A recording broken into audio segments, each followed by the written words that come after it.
பேரவைத் தலைவர் அவர்களே, ஒரு முக்கியமான விஷயத்தை இங்கே பதிய வைக்க விரும்புகின்றேன் உங்கள் மூலமாக. நேற்று முன்தினம் அரசு அறிவிச்சிருக்கிறது, அனைத்து சட்டமன்ற உறுப்பினர்களுக்கும் புதிய வாகனம் இந்த அரசு வழங்குவதாக முடிவெடுத்து அறிவிச்சிருக்கிறீங்க. எங்களுடைய திராவிட முன்னேற்ற கழகத்துடைய நிலைமை இந்த அரசுல சபையில நான் பதிய வைக்க விரும்புகின்றேன். ஏற்கனவே தமிழ்நாடு அரசு கடும் நிதி நெருக்கடியில் இருப்பதாக மாண்புமிகு முதலமைச்சர் அவர்களே கூறி வருவதால் எங்களுடைய கழக தலைவர் மாண்புமிகு முன்னாள் முதலமைச்சர் திரு முத்துவேல் கருணாநிதி ஸ்டாலின் அவர்களின் அறிவுறுத்தலின் பேரில் திராவிட முன்னேற்ற கழகத்தைச் சேர்ந்த 59 சட்டமன்ற உறுப்பினர்கள் இவ்வாகனங்களை பெறுவதில்லை என்று முடிவெடுத்துள்ளோம். மேலும் அரசுக்கு ஏற்படுகின்ற தேவையற்ற செலவுகளை குறைக்கின்ற நோக்கத்தில் மாண்புமிகு சட்டமன்ற உறுப்பினர்கள் தங்களது தேர்தல் வேட்பு மனுவில் குறிப்பிட்டுள்ள பொருளாதார சூழலை கவனத்தில் கொண்டு பொருளாதாரத்தில் நலிவடைந்துள்ள உறுப்பினர்களுக்கு மட்டுமே இந்த அறிவிப்பின் கீழ் வாகனம் வழங்க வேண்டும் என்பதை இந்த அரசினுடைய கவனத்திற்கு தாங்கள் எடுத்து செல்ல வேண்டும் என்று கேட்டுக்கொள்கின்றேன். கையொப்பமிட்டு இந்த கடிதத்தை உங்கள் மூலமாக அரசுக்கு கொடுத்துக்கிறோம். மாண்புமிகு பொதுப்பணித்துறை அமைச்சர் அவர்கள். பேரவைத் தலைவர் அவர்களே, எங்களுடைய அரசினுடைய முதலமைச்சருடைய நோக்கம் புதிதாக தேர்ந்தெடுக்கக்கூடிய மக்கள் மட்டுமல்ல, இதே சட்டமன்றத்தில் ஏழ்மையா இருக்கக்கூடிய சட்டமன்ற உறுப்பினர்களும் இருக்கிறாங்க. அதுல முக்கியமாக விடுதலை சிறுத்தைகள் கட்சியுடைய சட்டமன்ற உறுப்பினர் அங்கிருந்து வரும்போது பஸ்ல தான் வந்துட்டு போறாரு. என்ன பிரச்சனை? பேசாதீங்க.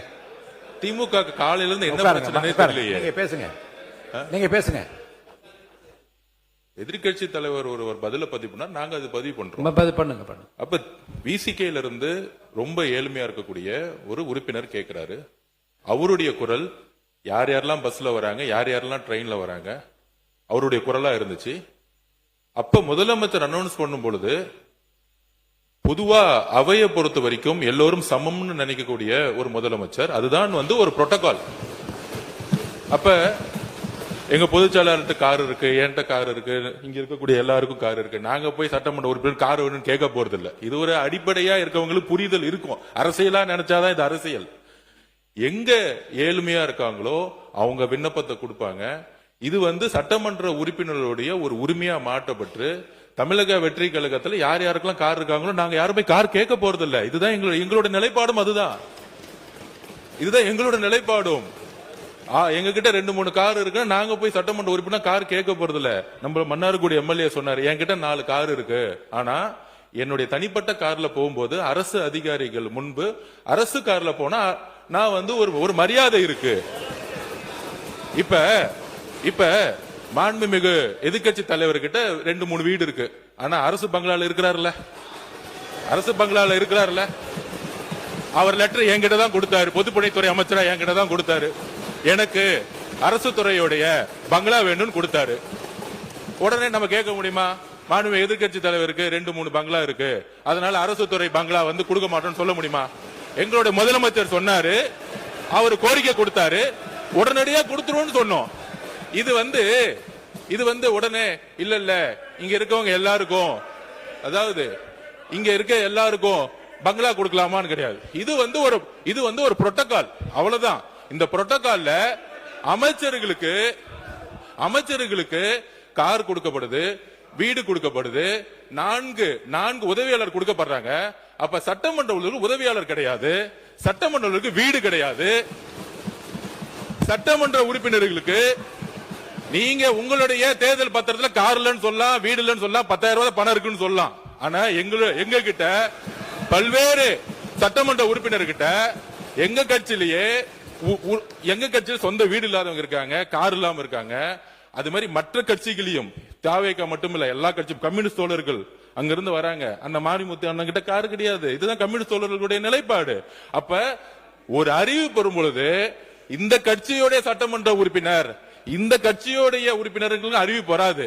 முதலமைச்சர் பொதுவா எல்லோருக்கும் ஒரு அறிவிப்பை கொடுக்கிறாரு. அதுல தமிழக வெற்றி கழகத்தோட நிலைப்பாடு, ஏற்கனவே கார் இருக்கவங்க அப்ளை பண்ண மாட்டாங்க, இதுதான் நிலைப்பாடு.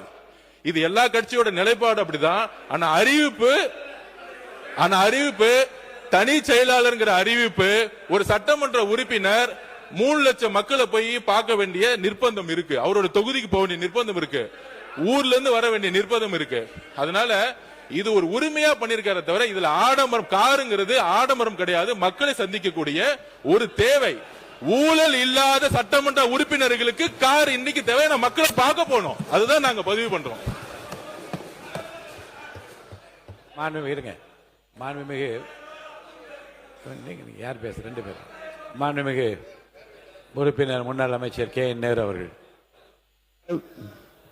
பேரவைத் தலைவர் அவர்களே, மாண்புமிகு எதிர்க்கட்சி தலைவர் அமைச்சர் அந்தஸ்தில் இருக்கிறார்.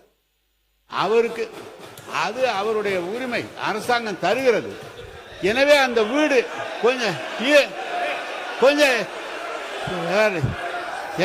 உட்காருங்க உட்காருங்க உட்காருங்க.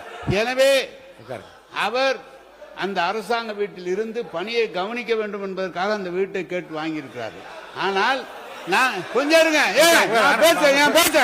பேசி முடிக்கட்டும். பேசுறேன், நான் சொல்றேன், நான் சொல்றேன். நீங்க பேசுங்க. இப்ப நாங்க கார் வேணான்னு தானே சொல்றோம். உங்ககிட்ட வேணும் நான் கேட்கிறேன்.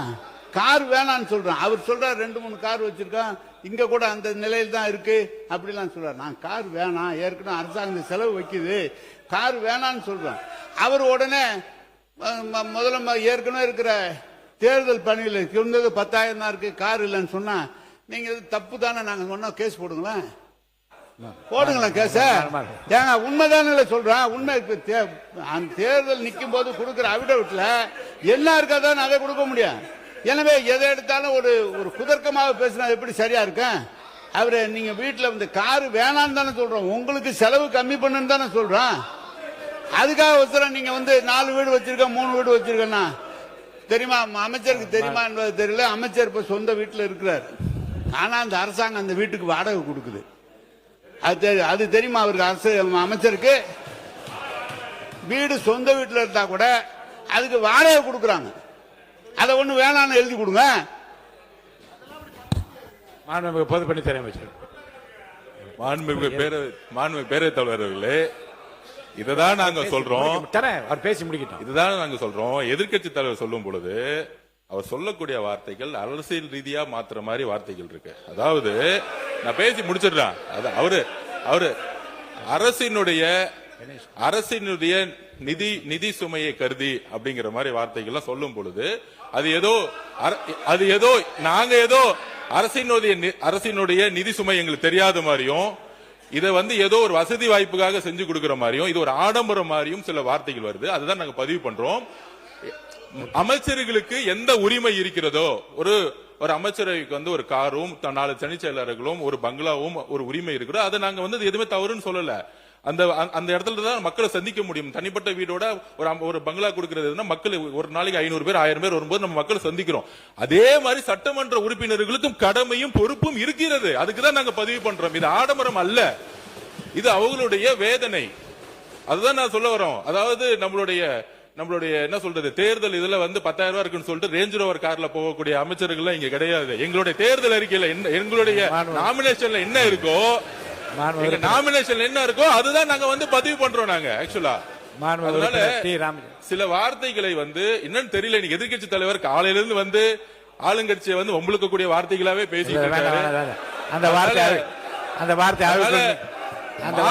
மானிய கோரிக்கைப்படி அந்த வார்த்தை அவைக்குள் நீக்கப்படுகிறது.